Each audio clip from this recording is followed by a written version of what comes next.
Hello, good evening everyone. कैसे हैं आप लोग? उम्मीद है सभी लोग अच्छे होंगे और अच्छे से पढ़ाई कर रहे होंगे। मैं आ गई हूँ अपने नए टॉपिक के साथ, जो कि है समाज निर्माण में लैंगिक मुद्दे, gender as a social construct. ठीक है, तो समाज के निर्माण में लैंगिक मुद्दों का क्या रोल है, उनके बारे में आज डिस्कशन करेंगे। इस चैप्टर में हम क्या क्या पढ़ेंगे, इसकी जो विषय वस्तु है वो है सामाजिक रचना के रूप में लिंग की भूमिका क्या है, पूर्वाग्रह, मनोवृत्ति व अभिवृत्ति, मनोवृत्ति और पूर्वाग्रह में अंतर क्या है, विगत वर्षों में पूछे गए क्वेश्चन और उसके उत्तरमाला। तो अभी हम थ्योरी देखेंगे, उसके बाद हम इसके क्वेश्चंस सॉल्व करेंगे। ठीक है, सामाजिक रचना के रूप में लिंग की भूमिका क्या है। आप सोच रहे होंगे कि क्या भूमिका है लिंग की, ऐसा हम इसको पढ़ क्यों रहे हैं। तो सामाजिक रचना में इसका बहुत ही ज़्यादा इम्पॉर्टेंट रोल है। समाज की रचना में स्त्री व पुरुष दोनों की भूमिका है। किसी एकमात्र के से समाज की कल्पना नहीं की जा सकती है। प्राचीन काल में कभी स्त्री को बहुत महत्व दिया जाता था, सिंधु घाटी सभ्यता के टाइम और जो है, परंतु समय के बदलाव ने पैतृक समाज को जन्म दिया है।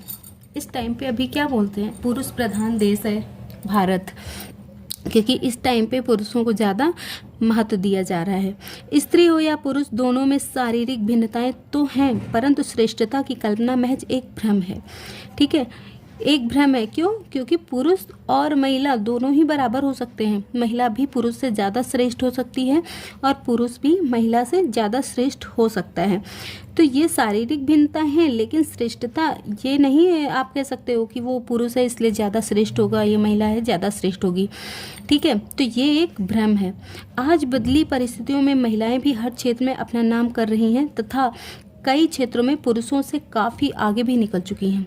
चूँकि समाज के दोनों ही आवश्यक अंग हैं, ऐसे में किसी भी प्रकार की श्रेष्ठता की बात करना गलत होगा और साथ ही समाज को स्त्री व पुरुष में बांटना भी गलत होगा।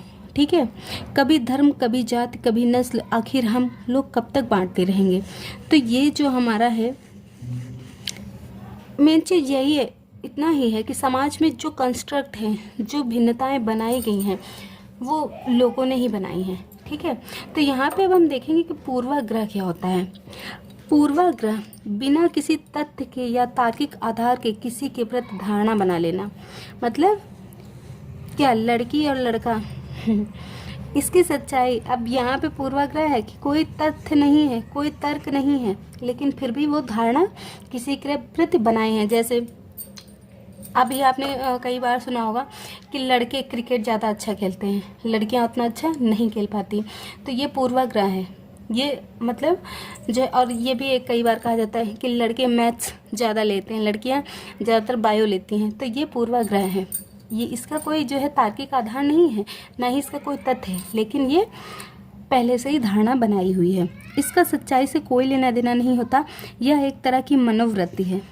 मतलब पूर्वाग्रह और एक मनोवृत्ति, आप इसी में इसको पढ़ेंगे, जो व्यक्ति को किसी समूह या उसके सदस्य के प्रति अनुकूल या प्रतिकूल ढंग से सोचने, प्रत्यक्षण करने, अनुभव करने तथा कोई क्रिया करने के लिए पहले से तत्पर बना देती है।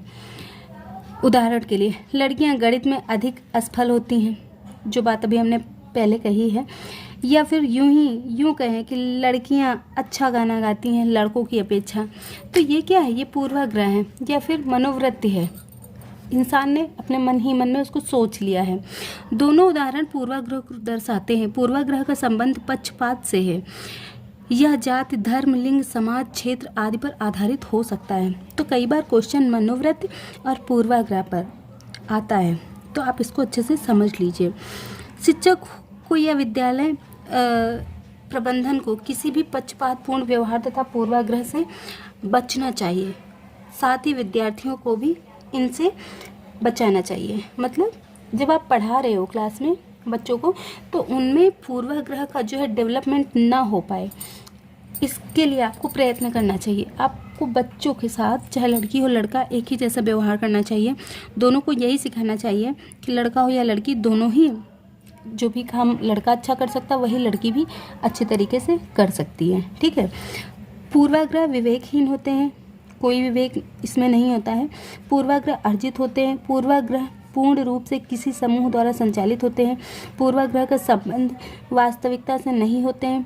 पूर्वाग्रह दृढ़ तथा स्थिर प्रवृत्ति के होते हैं। पूर्वाग्रह संवेगात्मकता से प्रभावित होते हैं। ठीक है, इतना आप ध्यान से समझ लीजिए। अब हम बात करेंगे मनोवृत्ति या फिर अभिवृत्ति। मनोवृत्ति संज्ञानात्मक, भावात्मक, व्यवहारात्मक संगठक का एक संगठित तंत्र है। मनोवृत्ति में इन तीनों संगठकों की कुछ खास विशेषताएं होती हैं।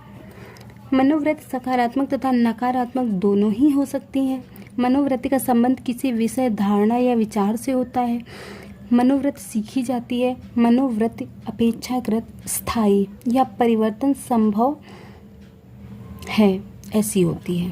ठीक है, फिर आगे हम देखते हैं। मनोवृत्ति में प्रेरणात्मक गुण होते हैं, इसलिए विशिष्ट दिशा में निर्देशित होती है। इसमें परिवर्तन संगत और असंगत दोनों रूप में होते हैं। ठीक है, फिर हम देखते हैं मनोवृत्ति और पूर्वाग्रह में क्या अंतर है, जो मैंने पीछे जो है इंडेक्स में डिस्कस किया था। मनोवृत्ति व्यक्तिगत होती है तथा पूर्वाग्रह सामाजिक या समूह निहित होता है। ठीक है, मनोवृत्ति क्या है, व्यक्तिगत है, और पूर्वाग्रह है ये सामाजिक या समूह में निहित होता है। आगे देखते हैं, मनोवृत्ति में परिवर्तन अपेक्षाकृत आसान है, जबकि पूर्वाग्रह में परिवर्तन आसान नहीं है। ठीक है, नेक्स्ट हम देखते हैं मनोवृत्ति सकारात्मक और नकारात्मक दोनों रूपों में पाई जाती है, जबकि पूर्वाग्रह अधिकांशतः नकारात्मक भावों को रखता है। मनोवृत्ति के निर्माण में मूलभूत बातें छिपी होती हैं, जबकि पूर्वाग्रह में ऐसा नहीं होता है। नेक्स्ट आता है मीडिया या सोशल मीडिया की भूमिकाएं क्या हैं। वर्तमान में लैंगिक पक्षपात का विरोध काफ़ी ज़्यादा देखने को मिल रहा है। इसका कारण लोगों में जागरूकता तथा मीडिया का प्रभाव है। हालांकि दूसरा पक्ष यह भी है कि कुछ नकारात्मक तत्व भी हैं जो ऐसी धारणाओं को भिन्न भिन्न रूपों से बल प्रदान करना चाहते हैं। वर्तमान समय में जेंडर पक्षपात या पूर्वाग्रह निश्चित ही एक अभिशाप के समान है। उम्मीद है आपको ये वीडियो पसंद आया होगा।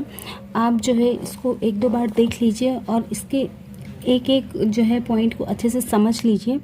और अगर आप हमारे चैनल पर नए हैं तो जो है हमारे चैनल को सब्सक्राइब कर लीजिए और वीडियो को लाइक और शेयर कर दीजिए। वीडियो देखने के लिए धन्यवाद।